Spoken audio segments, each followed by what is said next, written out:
अच्छी रिकवरी बाजार में देखने को मिली है और बहुत ही बढ़िया। निफ्टी बिल्कुल फ्लैट है और किसी भी समय वो ग्रीन में आ सकता है। मात्र 14-15 पॉइंट रेड में है और बैंक निफ्टी में भी अच्छी रिकवरी देखने को मिली है। अभी 130-40 पॉइंट के आसपास नीचे, लेकिन बहुत स्ट्रांग रिकवरी है और ब्रॉडर मार्केट में एडवांस डिक्लाइन भी उसी ओर संकेत कर रहा है। एक बार फिर से बढ़ने वाले शेयर्स की संख्या आउटपेस कर गई है गिरने वालों के मुकाबले। तो बड़ी बातें क्या है इस वक्त बाजार की, उस पर नजर डालते हैं। सबसे बड़ी बात तो ये है कि निचले स्तरों से मार्केट में एक अच्छी रिकवरी और कई सारे अहम लेवल्स को फिर से रिगेन करने में निफ्टी और बैंक निफ्टी कामयाब होते हुए दिख रहे हैं। और मिड कैप इंडेक्स में कोई असर नहीं है, 7वां दिन है लगातार मजबूती बनी हुई है। चीन में रेट कट किया गया, पहले 2 दिन पहले उन्होंने शॉर्ट टर्म रेट कट किए थे, अब उन्होंने प्राइम रेट कट किए हैं। उसके बाद से मेटल शेयर्स में अच्छी तेजी है, केमिकल शेयर और फर्टिलाइजर शेयर भी मजबूत हो रहे हैं।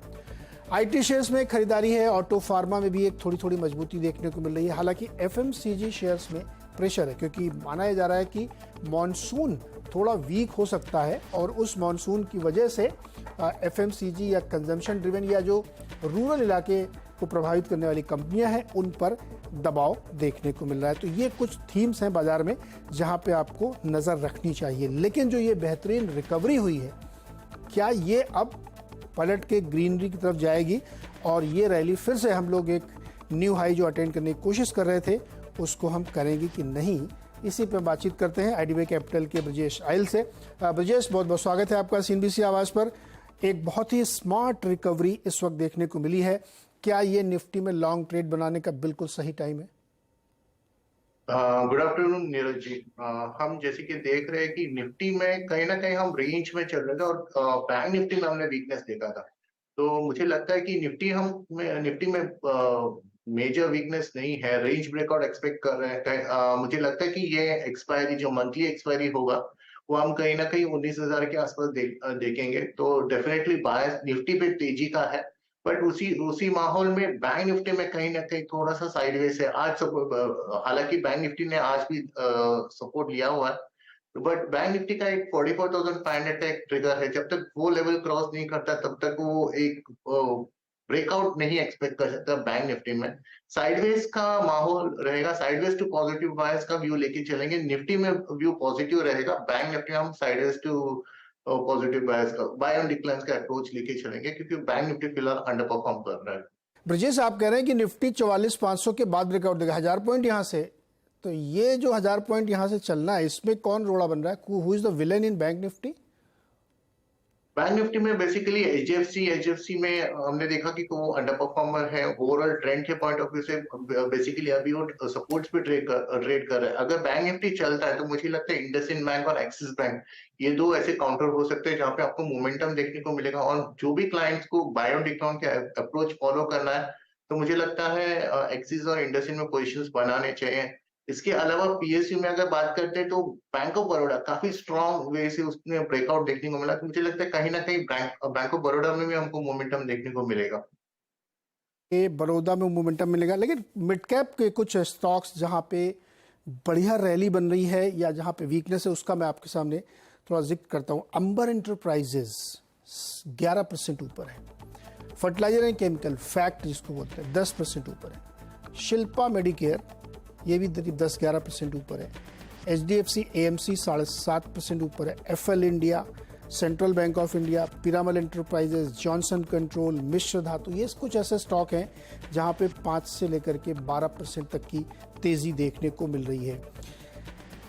ब्रजेश, अंबर एंटरप्राइजेज क्या राय है आपकी? आज चल पड़ा है, ऐसी खबरें हैं कि मंत्री जी ने कहा है कि ट्रकों में एसी लगेगा। तो देखिए इस तरह की खबरों पे स्टॉक मूव करते हैं, लेकिन चार्ट पे कैसा दिख रहा है अंबर एंटरप्राइजेज? तो काफी टाइम के बाद इस स्टॉक में एक बेस फॉर्मेशन होकर वॉल्यूम्स के साथ निकला। तो जब भी टेक्निकल में हम वॉल्यूम्स देखते हैं तो उसको इग्नोर नहीं करते हैं। वॉल्यूम फैक्टर अगर है यहाँ पे आज वो अच्छी खासी वॉल्यूम के साथ ब्रेकआउट है तो डेफिनेटली मोमेंटम रहेगा। मुझे लगता है ये आने वाले दिनों में 2680 मीन और 300-350 पॉइंट का एक मोमेंटम मुझे दिखाई दे रहा है। तो पोजिशंस है तो बने रहना चाहिए। आज हालांकि एक ब्रेकआउट आया है, अगले 1 या 2 दिन में थोड़ा सा पुल बैक भी मिलता है तो मुझे लगता है एक पोजिशंस ले लेना चाहिए। 2650-2700 के लिए एक ट्रेड बनता है स्टॉक में। ओके, 2 स्टॉक पे मुझे आपकी और राय चाहिए। एक मुझे जी एंटरटेनमेंट बता दीजिए, 175 पे आ गया, 5.5% और नीचे गिर गया है, और टिमकेन इंडिया ब्लॉक हुआ उसके बाद स्टॉक करीब 7.5-8% नीचे है। दोनों में राय दीजिए। सर जी में हम देखेंगे तो जी का ये जो लेवल है बेसिकली ये 180 180 ये एक डिमांड जोन है। काफी मंथली चार्ट पे देख रहा हूँ मैं, ये व्यू ले रहा हूँ कि 180 का लेवल काफी टाइम मेंटेन किया। थोड़ा सा सेंटिमेंट जो अभी जो न्यूज आया है उसके चलते जो डिक्लाइन है, आई थिंक मुझे लगता है लॉन्ग टर्म के हिसाब से जी पॉजिटिव है। ये एक अपॉर्चुनिटी रहेगी, ट्रेड सेटअप नहीं है बट ऑब्वियसली डिमांड पे ट्रेड करने के नजरिए से मुझे लगता है हमें इसमें बाइंग अपॉर्चुनिटी ढूंढनी चाहिए। 175 180 का काफी अच्छा स्ट्रॉन्ग बेस है। अपसाइड अगर ये व्यू सही जाता है तो फिर मुझे लगता है कि एक बाउंस बैक वापस 200 210 तक के लिए एक बाउंस बैक, एक trading opportunity as well as long term opportunity, दोनों ही मुझे लगता है ये लेवल्स पे हमें ढूंढना चाहिए जी में। टिमकन की बात करें तो उसका जो स्टेक सेल उसका जो न्यूज आया था उसके चलते आज प्रॉफिट बुकिंग आई है। But then again long term का जो चार्ट है इसमें काफी पॉजिटिव है। मुझे लगता है ये जो 3000 के प्राइस पे जब भी एक अपॉर्चुनिटी मिलती है हमें लॉन्ग टर्म के हिसाब से इसमें बाइंग अपॉर्चुनिटी ढूंढनी चाहिए, क्योंकि ये नियर टर्म में ये जो भी फॉर्मेशन है 3600 के ऊपर शायद निकल जाएगा। तो ये दोनों में मुझे लगता है एक बाइंग अपॉर्चुनिटी ढूंढनी चाहिए। ओके, टिमकन और जी में भी बाइंग के मौके ढूंढने चाहिए जब भी वो लेवल्स आए जो ब्रजेश ने जिक्र किए हैं। ब्रजेश, बहुत शुक्रिया जानकारी और जुड़ने के लिए।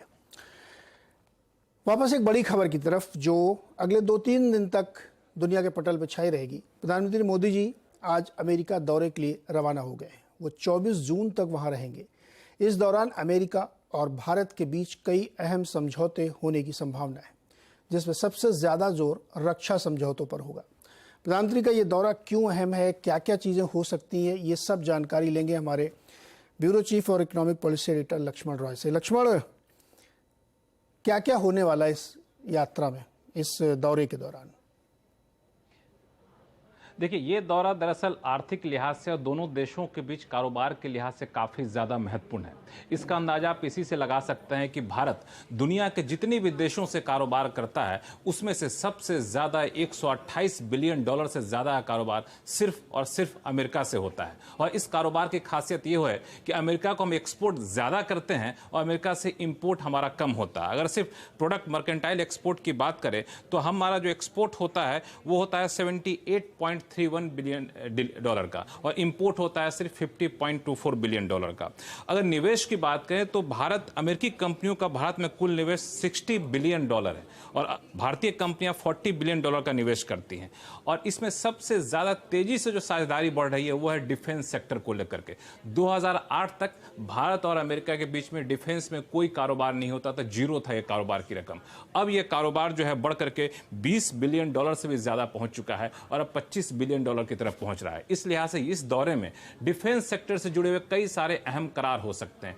2 करार तो होने की संभावना लगभग तय मानी जा रही है। उसमें से एक है आपको वो है कि जो फाइटर इंजन होता है उस जेट इंजन के लिए टेक्नोलॉजी ट्रांसफर का करार हो सकता है। 11 अहम मैन्युफैक्चरिंग टेक्नोलॉजी का ट्रांसफर हो सकता है। इसमें जी के साथ यहां पे करार होने की संभावना है। दूसरा जो महत्वपूर्ण करार होगा वो 31 अमेरिकी ड्रोन को भारत में खरीदने का करार हो सकता है। ये ड्रोन कहने को तो ड्रोन है लेकिन लड़ाकू विमान से कम नहीं है, इसलिए काफी महत्वपूर्ण माना जा रहा है।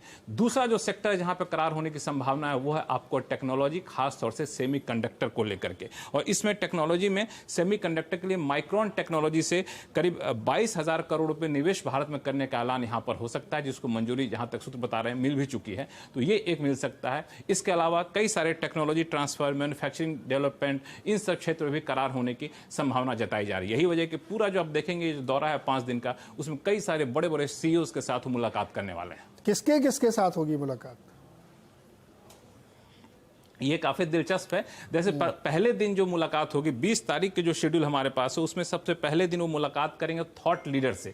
उसमें कई सारे थिंक टैंक हैं, हेल्थ सेक्टर के एक्सपर्ट हैं, बाकी सेक्टर के एक्सपर्ट हैं और उन्हीं सेक्टर में से एक्सपर्ट में से एक आ रहे हैं एलॉन मस्क, जो कि ट्विटर को लेकर पिछले दिनों विवादों में रहते और टेस्ला यहाँ पे निवेश करना चाहती है। तो ये जो एलॉन मस्क के साथ मुलाकात है ये काफी महत्वपूर्ण मानी जा रही है। दूसरी जो मुलाकात होनी है वह आपको खासतौर से 22 जून की मुलाकात है। 22 जून को 3 लोगों के साथ मुलाकात मुलाकात है, अलग अलग मुलाकात होगी। वो मुलाकात है आपको माइक्रॉन के सीईओ संजय मल्होत्रा के साथ, जनरल इलेक्ट्रिक के सीईओ से मुलाकात करने वाले हैं, अप्लाइड मटेरियल्स के सीईओ के साथ मुलाकात करने वाले हैं, और हर मुलाकात 20-20 मिनट की मुलाकात है, हर तीनों सीईओ के अलग अलग साथ। इसके बाद अगली मुलाकात का सिलसिला शुरू होने वाला आपको 23 जून को। यहाँ पे जो मुलाकात होगी उसमें बोइंग के सीईओ के साथ बैठक करेंगे, उसके बाद आपको अमेजॉन के सीईओ के साथ बैठक करेंगे, और फिर गूगल के सुंदर पिचाई के साथ बैठक होने वाली है। ये तीनों बैठक भी अलग अलग होगी और 20-20 मिनट की महत्वपूर्ण बैठक होने जा रही है। और इस बैठक के बीच में ही, उससे पहले और उसके बाद भी कई सारे ज्वाइंट स्टेटमेंट जारी किए जाएंगे, कुछ एमओयू पर दस्तखत किए जाएंगे। इस लिहाज से ये दौरा काफी अहम माना जा रहा है। बोइंग तो धन्य हो जाएगा, 970 विमानों का ऑर्डर सिर्फ इंडिया से मिलेगा उसको, एयरबस और बोइंग को, दोनों को, और बहुत सारे बड़े डील्स होने वाले हैं। मेरी नज़रों से इलॉन मस्क वाली डील पर रहेगी। क्या कुछ संभावना है कि टेस्ला का काम बने इंडिया में? कुछ ऐसी जानकारी है क्या?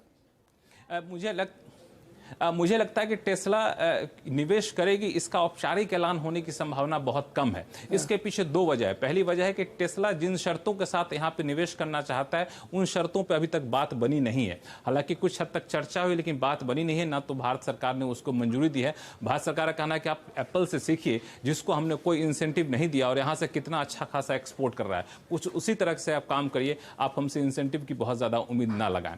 और दूसरा, ट्विटर को लेकर कुछ विवादों में रहे तो मुझे लगा कि रिश्ते बहुत मधुर नहीं रहे हैं, तो ये भी एक है जो उस पूरे बातचीत के दौरान एक साये के तौर पर रह सकता है। तो कोई बड़ा ऐलान हो, ये मुझे संभावना कम है। हाँ, एक दोनों लोगों का हंसता हुआ, हाथ मिलाता हुआ फोटो आ जाए तो समझिए कि बात कुछ आगे बढ़ रही है। बिल्कुल सही। अच्छा, एक बहुत छोटा सवाल है, पता नहीं एजेंडे में आपके था नहीं, लेकिन मेरा मन कर रहा पूछने का आपसे। ये जो हमारा तेल का प्राइस कैप है और उसको लेकर के बहुत पेमेंट के इश्यूज है, उस पर कुछ चर्चा होने की संभावना है क्या? रशिया के साथ जो हमारा पेमेंट फंस गया है। मुझे लगता है इस मुद्दे पर चर्चा होने की संभावना है, लेकिन इस पर कोई ऐलान या फिर कोई औपचारिक स्टेटमेंट का हिस्सा होगा ये कहना मुश्किल है। लेकिन हाँ, जब ज्वाइंट स्टेटमेंट जारी किया जाएगा तो उस वक्त हो सकता है कि कोई ये सवाल इस बारे में पूछे, उस सवाल के जवाब में कुछ ठोस जवाब निकल कर आता हुआ दिखे। लेकिन भारत ने अपना स्टैंड काफी ज्यादा कड़ा कर रखा, और विदेश मंत्री के बयान को आप देखें, पिछले दिनों दौरे पर गए थे, तो मुझे लगता है कि भारत यहाँ पर बहुत ज्यादा समझौतावादी रुख नहीं अपनाएगा, अपना पक्ष मजबूती से रखेगा बातचीत के दौरान, ये लगभग तय है। ओके, इस सारी खबरों पे लक्ष्मण नज़र बनाए रखेंगे और हम लोग भी यहाँ से करेंगे, देखते हैं क्या क्या निकल के आता, लेकिन बहुत होप है हम लोगों को इस बैठक से। लक्ष्मण, बहुत शुक्रिया जानकारी के लिए। एक और बड़ी खबर, सरकार एग्रीकल्चर इंफ्रास्ट्रक्चर फंड का दायरा बढ़ाने की तैयारी कर रही है। सूत्रों के मुताबिक सरकार इसमें 5 से 6 नए सेक्टर जोड़ सकती है, जिन्हें सस्ती दरों पर कर्ज दिया जाएगा। पूरी खबर के साथ मौजूद है असीम मनचंदा। असीम, बताइए भाई, ये तो बहुत ही बड़ी खबर है, यानी प्राइमरी लेंडिंग का दायरा बढ़ाया जा रहा है। क्या क्या होगा इसमें? जी सही कहा आपने। देखिए, साल 2020 में सरकार एक एग्रीकल्चर इंफ्रास्ट्रक्चर फंड लेकर के आई थी। करीबन 1 लाख करोड़ रुपए के आसपास का फंड है। तो पोस्ट हार्वेस्टिंग मैनेजमेंट के लिए इंफ्रास्ट्रक्चर लगाने के लिए सरकार इस फंड से जो किसान है, एफपीओज है या कोऑपरेटिव सोसाइटी है, उनको 6% की दर से कर्ज देती है, जो बाजार से काफी सस्ता होता है। लेकिन ये ऑफ टेक नहीं कर पाया। अगर मैं पिछले 2-2.5 साल की बात करूं तो करीबन 30% के आसपास का इसका यूटिलाइजेशन हो सका। तो सरकार चाहती है कि इसका दायरा बढ़ाया जाए और नई नई चीजें इसके अंदर शामिल की जाए। तो उसकी तैयारी चल रही है, गाइडलाइंस बनाने पर काम चल रहा है। अगले 1 से हफ्ते 2 हफ्ते के अंदर ये गाइडलाइंस से कैबिनेट की मंजूरी ली जा सकती है।